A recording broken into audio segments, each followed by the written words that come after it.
Hey, it's Jaquila, and you're tuning in to Conversations of Truth, where faith meets lifestyle.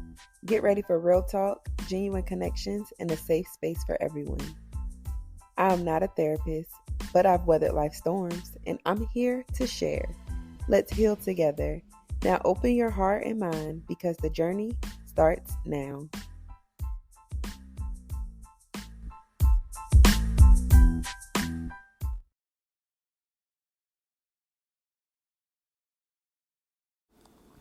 Hey y'all, it's Jaquila, and you are tuning in to another episode of Conversations of Truth podcast.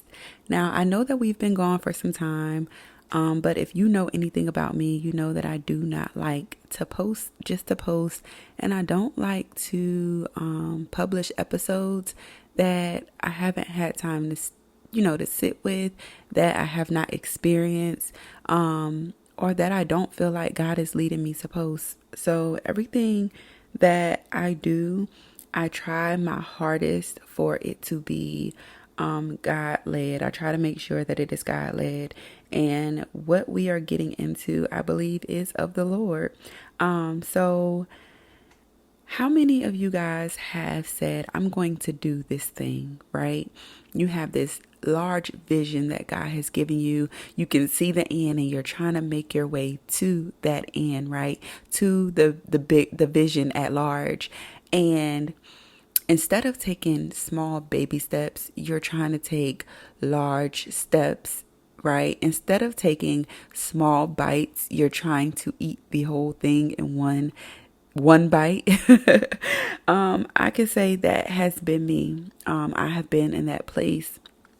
So in order to come out of trying to do a lot of things at once, I'm going to take small bites when it comes to conversations of truth. I'm going to ease my way back into the routine of posting consistently. I'm going to ease my way back into the routine of publishing episodes consistently. And in order to do that, I'm doing small bites. I'm taking small bites. You guys, we are entering into what I would call a series of mini episodes, series of mini MINI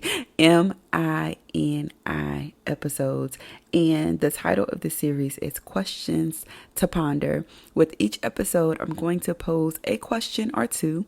I'm going to give you my answer, and then feel free to leave your answer or your explanation, your whatever you have to offer, right? Your thoughts, your opinions in the comments, either on Instagram, Facebook, or right here under the podcast, whether you're listening to it on YouTube, Spotify, or Apple Podcasts. All right, y'all, let's go ahead and get into it.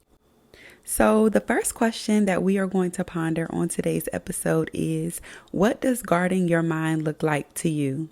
Now, the Bible tells us in 1 Peter chapter 5, verse 8, to remain sober and alert, for the devil roams around like a roaring lion, seeking whom he may devour.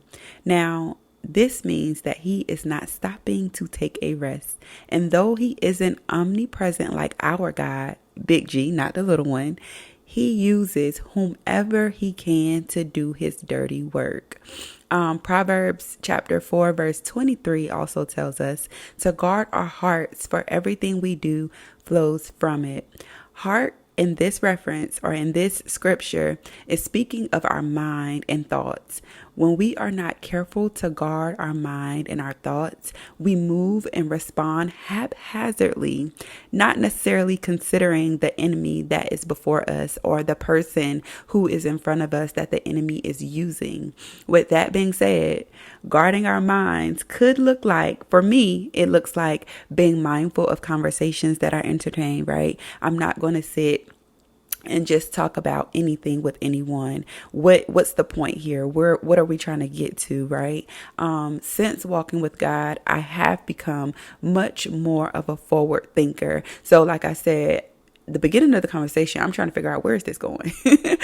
Like, what are we really doing? What are we talking about? What is the point? Not to be rude, but what's the agenda of this person in the conversation that we're having? I'm already pretty analytical, and I'm mindful, even more mindful now of the results of doing A, B, C, or D, right? If I recognize that my response won't make a difference with a person, like let's say that we are debating a thing and I'm trying to get them to understand my side, but I also see that they're not willing to come to an understanding, not necessarily an agreement, but they're not wanting to understand what I'm saying at all, then my response won't make a difference. So I'm not going to respond. At some point, I'm going to say, okay, at this point, we agree to disagree and the conversation ends here. So I also like to be mindful of not taking on someone else's trauma or emotional response, their emotions. When people have an opinion, I tend to ask myself if there was anything that I did, or are their insecurities showing? So when I speak of the opinion that they're having, I'm saying their opinion of me. Jaquila, did you do something to make this person feel a way that you may not have noticed or recognized? Can you apologize for something? Or is this something that they're dealing with and that they're battling internally? Because it's very easy, especially being a believer, to want to do the greater good, right? And in doing so, sometimes we can fall into people pleasing where we really haven't done anything, but we're constantly apologizing or trying to figure out how we can make the situation better, when at the end of the day, you can't, because it's something that they have to deal with on the inside of them. I also guard my mind by tracing where my thoughts come from. I remember sharing a thought with my mentor. Essentially, I was questioning why me in a particular situation. And if people were displeased that it was me, like, was I not deserving of this spot or this task? And she allowed me to share what I was feeling, what I was thinking. And then she said, if there's no proof that they are displeased, then you need to figure out where that idea comes from within you. And I was like, wow, because these people had not come to me and said anything. These are just thoughts that were lingering in my mind, and I began to carry, right? And so I was like, well, Jaquila, why do you think that about yourself? Who caused you to think that? And of course, it was the enemy, but I appreciate that she gave me that frame of thought or that perspective. And now this situation didn't happen that long ago, but from that moment forward, I'm sure to quickly address the subtle thoughts that the enemy tries to plant as seeds so that it doesn't grow, so that it doesn't have space to, eat up the things that God has already shown me or told me. I'm careful to address it and uproot it. Now, both of those are also examples of Romans chapter 12, verse 2, which speaks of the renewal of the mind.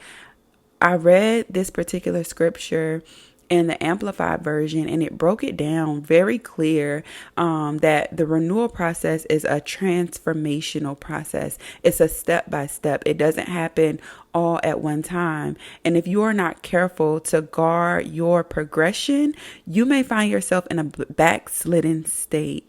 If we are not careful to guard the progression of the processing of our mind, the transforming of our mind, then we may find ourselves in a backslidden state. And it really feels like taking one step forward just to take 10 steps back. If the enemy can get a hold of any part of our mind, if he can gain even a square footage of real estate in our mind, he will continue to do what it is that he can to keep us bound, because ultimately that's his goal. He doesn't want us to experience the freedom of Christ. So you guys stay tuned, because there are more episodes to come, and we will go into further detail with that particular point, not in this series, but in an episode in the future. We're going to discuss how the enemy slowly takes takes control of our minds and then has us to go into a whirlwind of some other things. So what say you? What does guarding your mind look like? Again, feel free to share in the comments. You might be able to help somebody. You don't know who you will be able to help until you begin to share, until you begin to engage, because we're family, right?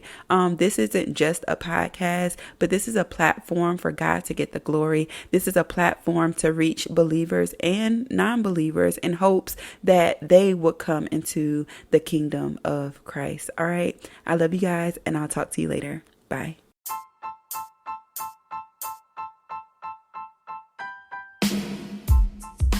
If you're still here with us, I want to say thank you for listening. You can join the conversation on Apple Podcasts, Spotify, and more.